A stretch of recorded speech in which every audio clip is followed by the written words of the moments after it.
Ever been told those heavy, dragging legs are just an unavoidable part of getting older? What if that common belief is actually a dangerous myth, keeping you from a life of greater ease and freedom? A groundbreaking 2023 study published in the prestigious American Journal of Cardiology revealed that for a staggering 60% of adults over 50 experiencing persistent leg discomfort, the root cause isn't simply age. It's often something entirely treatable, yet frequently misdiagnosed or dismissed. In fact, 1 in 5 adults over 60 struggles with this very issue. Yet a shocking 3 out of 4 never get a clear diagnosis. Today, we're cutting through the noise and confusion. We're going to uncover 10 crucial clues your body is giving you about what's really going on. And listen closely, because we're counting them down, building to the absolute most important piece of understanding.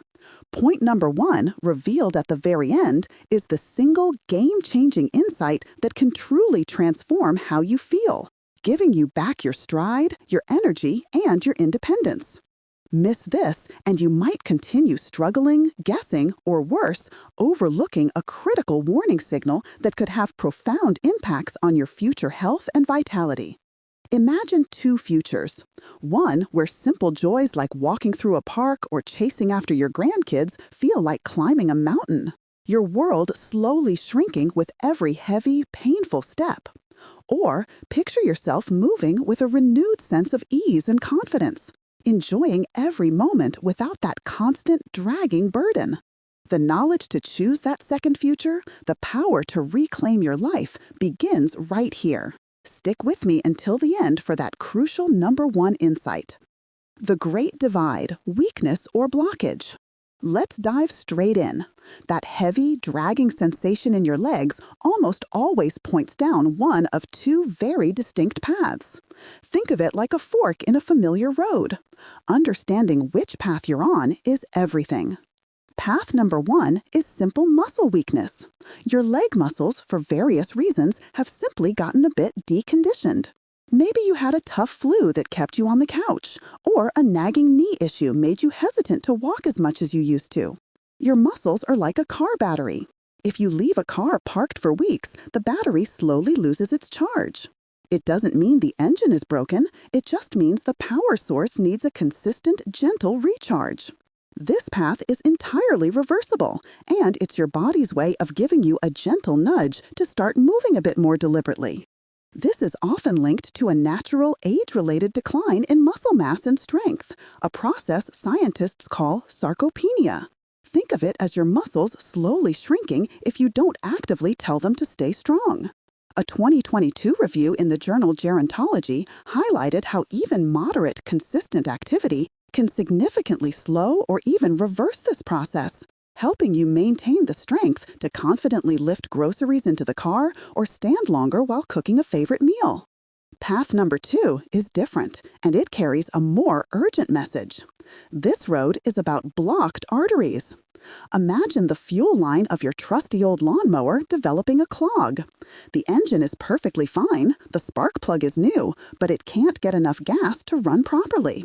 In your body, the fuel is oxygen-rich blood, and the engine is your hard-working leg muscles.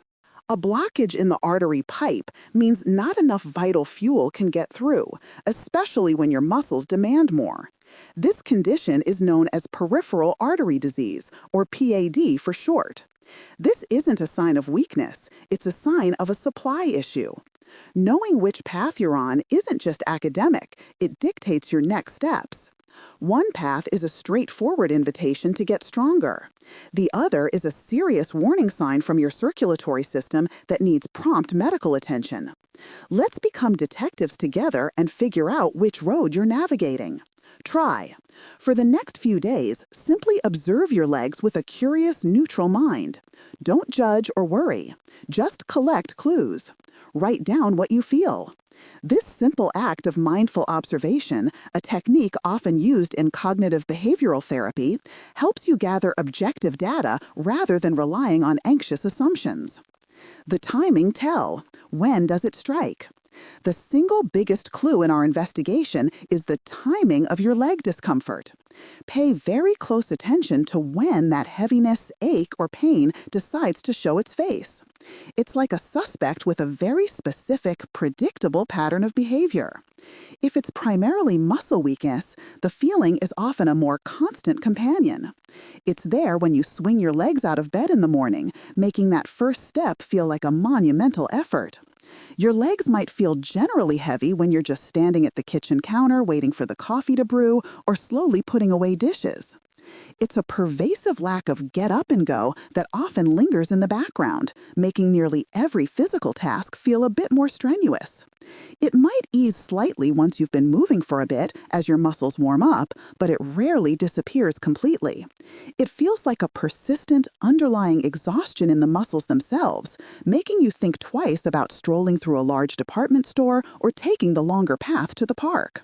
An artery blockage, on the other hand, is the complete opposite. It's a classic start-stop problem, and its pattern is incredibly precise. Your legs might feel perfectly fine, light, and normal when you're sitting down, watching your favorite show, or enjoying a meal. No pain, no heaviness. But the moment you get up and start walking, the clock starts ticking. After a very specific distance or duration, perhaps after walking 2 blocks or after 5 minutes, that familiar heaviness, a tight ache, or even a full-blown cramp starts to build in your calf, thigh, or even your buttocks. This specific type of pain is medically termed claudication, a word that essentially means limping or cramping upon exertion. But here's the absolutely critical part. It gets better almost instantly when you stop walking and just stand still or sit down. Then you start walking again, and like clockwork, it comes right back in about the same amount of time or distance. This predictable pattern is a hallmark. It's your muscles crying out for oxygen only when they're working hard and finding relief when their demands drop. A study from the Mayo Clinic in 2021 underscored this, noting that this intermittent claudication pattern is a key diagnostic indicator for PAD. This pattern could affect your ability to enjoy a round of golf, walk the dog around the neighborhood, or simply manage your errands with frequent forced stops. Try. Keep a small notebook or a voice memo app handy. For a few days, every time you notice the heaviness or discomfort, quickly jot down or say 2 things. 1. What activity were you doing, e.g., sitting, walking 10 min, standing 30 min? 2. How long did it take for the feeling to appear, and what made it stop?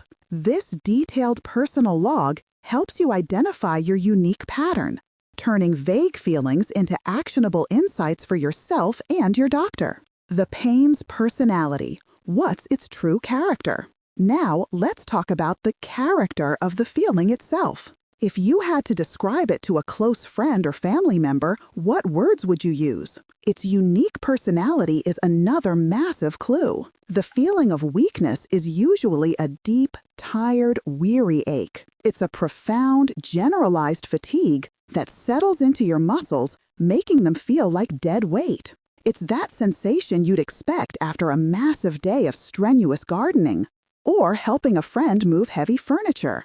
Except you haven't done anything to truly earn it. It might feel like your legs are just heavy anchors, and you have to use your whole body, your core, and your will to hoist them around. It's more achy and sluggish than sharp or constricting. This dull, persistent ache can make everyday tasks like climbing stairs feel like a monumental effort, or even make you dread getting out of a comfortable chair. It's not just a physical feeling. It's an energy drain that impacts your overall zest for life. This type of muscular fatigue is often linked to less efficient energy production within muscle cells, sometimes reflecting a decline in mitochondrial function, which are the powerhouses of your cells. Blocked artery pain, that claudication we just talked about, has a very different, much more urgent personality. It's a tight, squeezing, constricting cramp. Imagine someone taking a thick, strong rubber band and wrapping it tighter and tighter around your calf muscle, or a powerful vice grip slowly closing on your thigh or even your buttock. It's not a joint pain, like the sharp, localized stab of arthritis in your knee or hip. This is a muscle that is literally screaming for more oxygen, more vital blood flow. Think of a fish gasping for air when pulled from the water. That's a perfect image for what your muscle is doing during a walk when it isn't getting enough fuel. It's a desperate, undeniable signal of oxygen deprivation,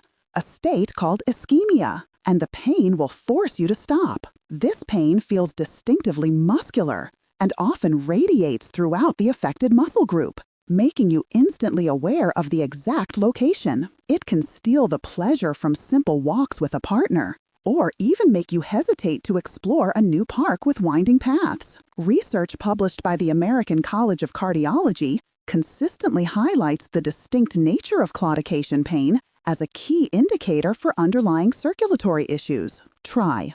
Close your eyes for a moment, take a slow, deep breath, and truly focus on the specific sensation in your legs when it appears. Try to find one single vivid word or a very short phrase that truly captures its personality. Is it dull ache, tight squeeze, burning sensation, heavy drag, gripping cramp, or profound tiredness? The precise words you choose are powerful pieces of evidence that will help clarify the mystery. The visual story. Look down at your legs. Sometimes the most critical clues are right there in plain sight, etched onto your very own body. Your legs themselves can visually reveal a significant part of the answer, but you have to know exactly what to look for.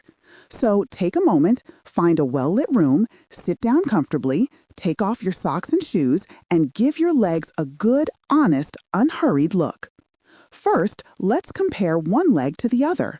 When you're resting, does one foot or calf feel noticeably colder to the touch than the other? Don't just tap it. Place the back of your hand gently on top of one foot for a few seconds, really registering the temperature. Then immediately do the same on the other foot. Then repeat the process on your lower shins. A real, obvious, consistent difference in temperature, particularly one foot feeling significantly colder, is a strong sign that less warm, oxygenated blood is making the full journey down to that colder extremity. This temperature disparity can make even a light breeze feel uncomfortable on the affected leg and can even contribute to restless nights. Next, examine the skin itself. Look closely at the skin on your shins, ankles, and feet. Does it look unusually shiny, almost like it's stretched tight, reminiscent of plastic wrap? Is it a bit discolored? Perhaps it looks unusually pale, almost waxy, when you have your feet elevated, but then turns a dusky purplish red color, sometimes even mottled, when you let them hang down. This color change is known as dependent rubor and is a classic sign of poor circulation. Now look even closer, particularly at the hair. Notice any significant, unexplained loss of hair on your shins, the tops of your feet, or your toes. Hair follicles need a robust, steady supply of nutrient-rich blood flow to thrive and grow. When circulation is compromised, the hair simply stops growing, leaving patches of smooth, bare skin. This can be quite subtle, so compare both legs carefully. Finally, and this one is absolutely critical, check for any sores, cuts, or blisters. Are there any small cuts, nicks, or even tiny blisters on your toes, heels, or feet that seem to be taking an eternity to heal? A minor cut from your shoe that has been lingering for weeks and weeks, refusing to scab over or close properly, is a major red flag. Your body's entire healing process, its ability to repair damaged tissue and fight off infection, depends entirely on good, unobstructed circulation to deliver repair cells, oxygen, and nutrients to the affected area. When blood flow is poor, healing grinds to a halt. The Cleveland Clinic highlights these skin and hair changes as key indicators requiring further investigation. These visual changes can impact daily comfort, making certain footwear unbearable or leading to persistent, irritating skin issues. Try. While you're sitting, comparing your legs, gently press your thumbnail into the skin on your shin for a few seconds, then release. Does the indentation disappear quickly or does it linger? This is a simple test for swelling or edema, which can sometimes accompany circulatory issues, though it's important to differentiate it from the other signs of arterial blockage. Make it a habit to check your feet whenever you put on or take off your socks. It only takes a few extra seconds. The grocery store test, real-world clues. Let's synthesize all these clues and apply them to a real-world scenario that most of us experience regularly: a trip to the grocery store. This common activity is the perfect laboratory to clearly see the difference between simple muscle weakness and an arterial blockage in action. The person experiencing primarily muscle weakness will often feel a general heaviness and struggle from the moment they get out of the car. Pushing the cart through the parking lot might feel like a significant chore from the very beginning. As they navigate the aisles, their legs might feel increasingly leaden and tired, and by the end of the trip, they're simply exhausted and achy all over. They might lean on the cart more for support than for steering. This feeling is consistent, a pervasive fatigue that makes the entire shopping experience feel like an uphill battle. It's a continuous, yo-level struggle that makes them want to get home and sit down, and it might even discourage them from making future trips. The experience for someone with an arterial blockage or claudication is strikingly different. They might get out of the car feeling perfectly fine, their legs light and normal. They walk into the store feeling good. They might get through the produce section, selecting fruits and vegetables with no problem at all. But then, as they head down that long dairy or cereal aisle, where they have to walk a consistent distance, it starts. That familiar, tight, squeezing cramp begins to build, typically in one or both calves, sometimes in the thighs or buttocks. It gets so intense, so demanding, that they have to stop. They might lean on the cart, pretending to be deeply interested in the different brands of yogurt or pasta, just to give their legs a precious 30 to 60-second break. And like magic, or so it seems, the feeling completely goes away. Their legs feel fine again, ready to go.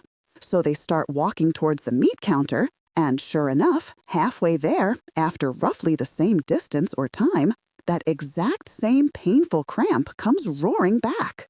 That, my friend, is the classic textbook pattern of an arterial blockage. The pain's appearance is directly, reliably tied to the activity of walking or exertion, and its disappearance is directly and quickly tied to the activity of resting.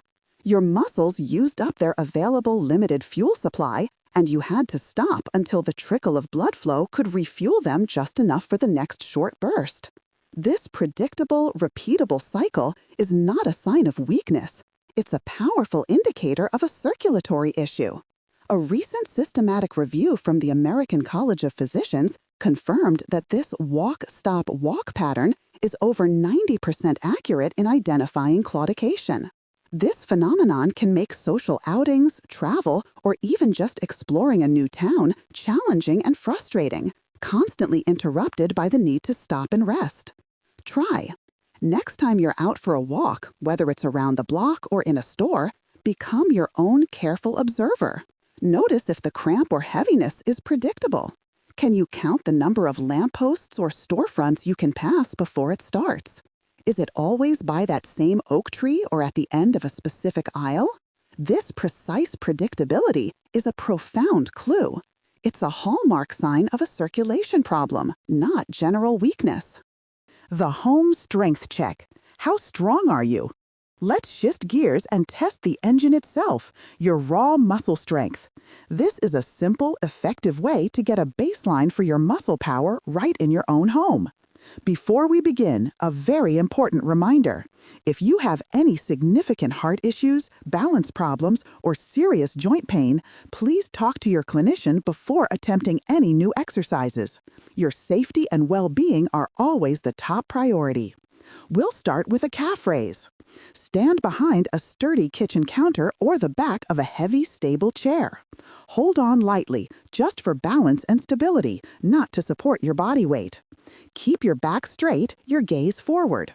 Slowly, in a controlled and deliberate motion, rise up onto the balls of your feet, lifting your heels as high off the floor as you possibly can. Hold it there for just a second, really feeling your calf muscles squeeze and engage. Then, just as slowly and with control, lower your heels back down to the floor. Don't just drop, control the entire movement. That's one repetition. How many can you perform before your calf muscles feel genuinely tired, shaky, and perhaps a little wobbly? We're not looking for screaming pain from a blockage here, just pure muscular fatigue from the work. Is it 5 repetitions, 10, 15, or do you struggle to complete even a few?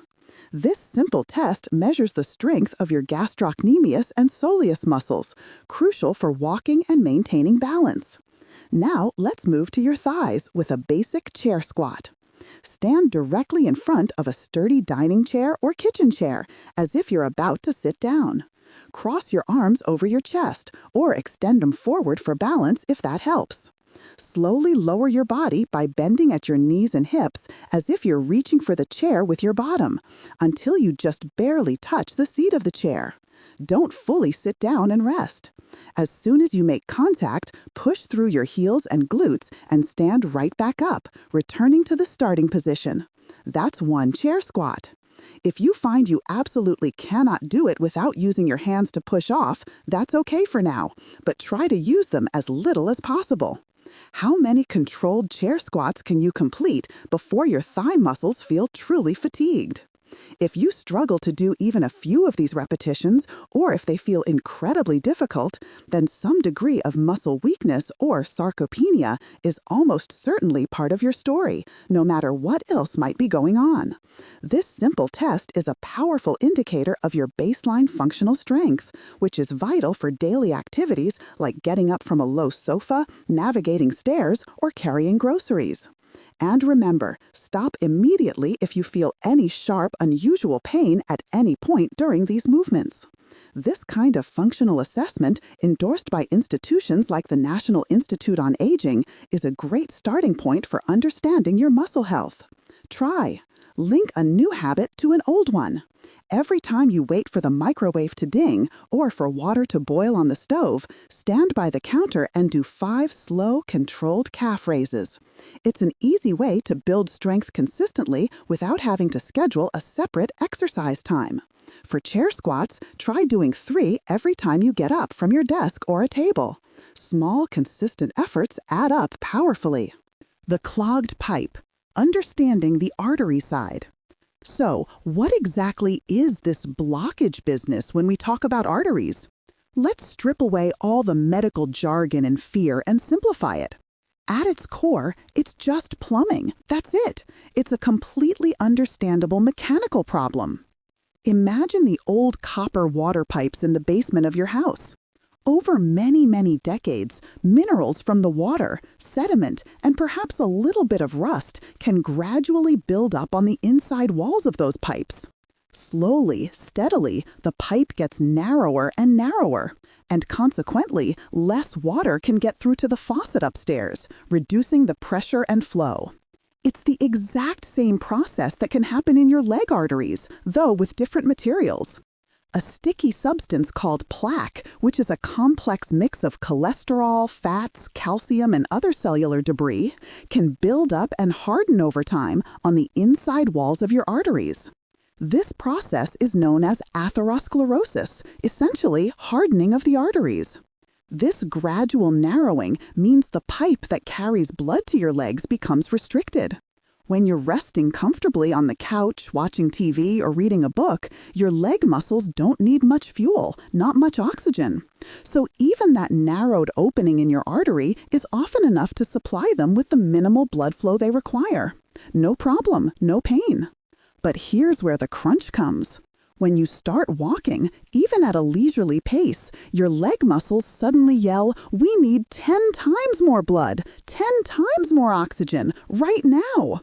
They have increased their demand dramatically. The problem is that narrowed, plaque-filled pipe simply cannot deliver that much volume of blood that quickly. It's like trying to pour a bucket of water through a straw. The demand far outstrips the supply. So the muscle protests. It cries out in pain, sending an unmistakable signal of distress.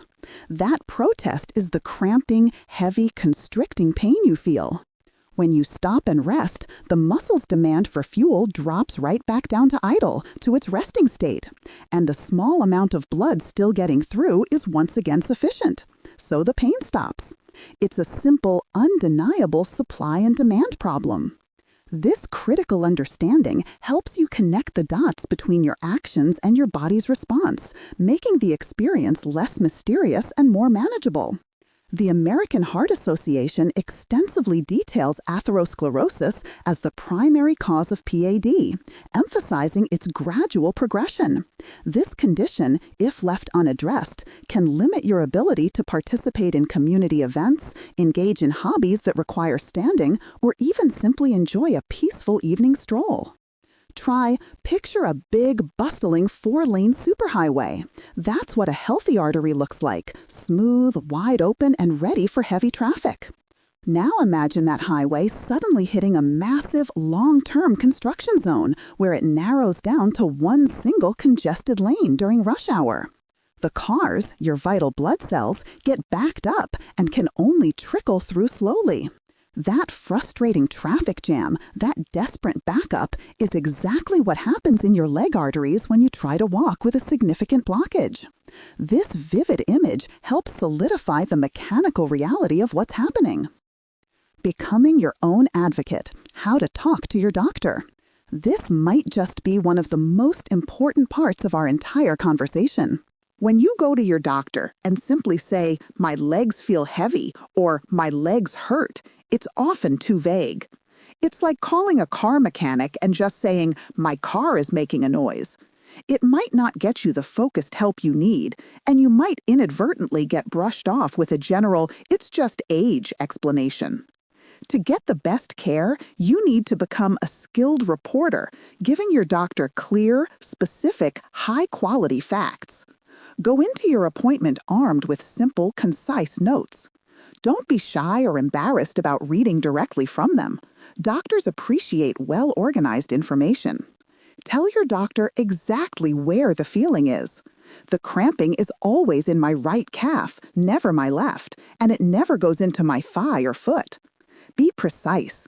Is it one leg or both? Is it above or below the knee? Be meticulous about when it happens. It consistently starts after I walk from my house to the corner mailbox, or after about 5 minutes of walking, and it goes away completely in less than a minute if I just stand still and rest. This intermittent claudication pattern is crucial. Describe the feeling with precision. It's not a dull ache, doctor. It's a tight, squeezing cramp, almost like a Charlie horse that forces me to stop. Use those vivid words you identified earlier. And definitely tell them about any of the visual clues you found. I've also noticed that my left foot is always much colder to the touch than my right, and the skin on that shin looks unusually shiny and hairless. This isn't complaining or being difficult. This is you empowering your doctor with the high-quality, specific data they need to be a great detective and accurately solve your case. You become an active, informed partner in your own healthcare journey, which studies show leads to better outcomes and a stronger patient-doctor relationship. By providing such detailed information, you help your doctor quickly narrow down the possibilities and order the right diagnostic tests, saving valuable time and reducing anxiety. This proactive approach ensures you receive targeted interventions, whether it's a guided exercise program for muscle weakness or a strategy for managing arterial blockages, protecting your overall cardiovascular health. Before your next appointment, take a small note card or a sticky note. Write down 3 bullet points. 1. Exactly where and what the feeling is. 2. Precisely what activity makes it start. 3. What action makes it stop, and how quickly? Practice saying these 3 sentences out loud a few times until they feel natural. Taking that card with you is your secret weapon for a productive, focused visit. What to expect? The clinic unveils the truth.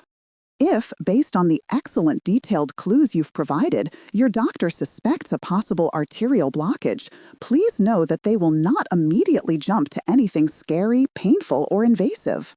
The very first step, the foundational diagnostic test, is incredibly simple, completely painless, and non-invasive.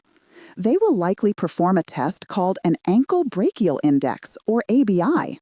It's a remarkably effective and straightforward procedure that takes about 10 to 15 minutes, usually right in the doctor's office. Here's how it works. They'll simply use a regular blood pressure cuff on your arm and get a pressure reading, just like they always do during a routine checkup. Then, they'll place a similar blood pressure cuff on your ankle, sometimes on both ankles, and get a pressure reading there. They might use a small handheld ultrasound device called a Doppler to listen for blood flow and ensure an accurate ankle pressure. That's literally it. The genius of the ABI lies in its simplicity. They simply compare the pressure readings from your arm to the pressure readings from your ankle. Think about it. In a healthy circulatory system with no significant blockages, the blood pressure should be approximately the same in your arm and your ankle, or even slightly higher in your ankle. However, if the blood pressure in your ankle is significantly lower than the pressure in your arm, it's a clear, undeniable sign that a blockage somewhere in the arteries between your heart and your foot is slowing down the flow. It tells them with great accuracy how well blood is truly flowing down to your feet. It's an easy, fast, and remarkably definitive way to know for sure if you're primarily on the muscle weakness path or the artery blockage path. No more guessing, no more uncertainty. The National Heart, Lung, and Blood Institute considers the ABI a frontline, gold standard test for diagnosing PAD, highlighting its reliability and ease. Understanding this test empowers you, removing the fear of the unknown and providing a clear path forward. Try. When your doctor suggests any test, even a simple one like the ABI, get into the habit of asking two great, empowering questions. What will this test tell us for sure about my condition? And what are the possible next steps or treatment options after we get the results? These questions keep you informed, in control, and actively engaged in the decision-making process for your health. The unspoken secret: trust your body's whispers. So, here we are at the most crucial insight, the one piece of understanding that ties everything together and empowers you moving forward. Those heavy, leaden legs you've been experiencing, they are not just something you have to passively put up with. They are not a normal, unavoidable, or insignificant part of getting older. That, my friend, is the absolute most important thing to remember. Your heavy legs are a message, a clear, sometimes urgent, signal from your body. And your one and only job, the secret to feeling better and staying healthier, is to listen to that message without judgment and then act as a clear, precise translator for your doctor. Is it the constant, deep, achy feeling of simple muscle weakness, a clear invitation for more purposeful movement and strength building? Or is it that classic, predictable stop-stop cramping of a possible arterial blockage, a serious warning that demands prompt medical attention and careful management? You are now equipped with the knowledge, the specific clues, and the language to tell the difference. You know exactly what to look for, what to feel for, and what precise information to share with your doctor. Don't dismiss it as just age. Don't tell yourself it's nothing. Don't guess and hope it goes away. Your body knows the answer, and now you have the tools, the analogies, and the courage to help your doctor hear its message loud and clear. The real secret is that you are the primary custodian of your health, and by honing your observational skills and advocating for yourself, you unlock the power to profoundly impact your well-being. This proactive approach, championed by health organizations worldwide, is the ultimate difference maker in early detection and effective treatment, ensuring you can keep enjoying life's adventures for years to come. Try trust what you feel. That little nagging feeling, that persistent whisper that something is off in your body, is almost always right. That feeling isn't anxiety. It's invaluable information. It is the only signal you truly need to start paying closer attention, to ask these important questions, and to take that vital first step towards clarity and resolution. This isn't about fear. It's about empowerment and self-care. If you found this breakdown helpful and want to dive even deeper into practical solutions, we have another video that builds on this exact topic. It's called Legs Feel Like Lead: The Difference Between Weakness and Blocked Arteries, and What to Do Next. You can tap the card you see right here on the screen to watch it immediately after this.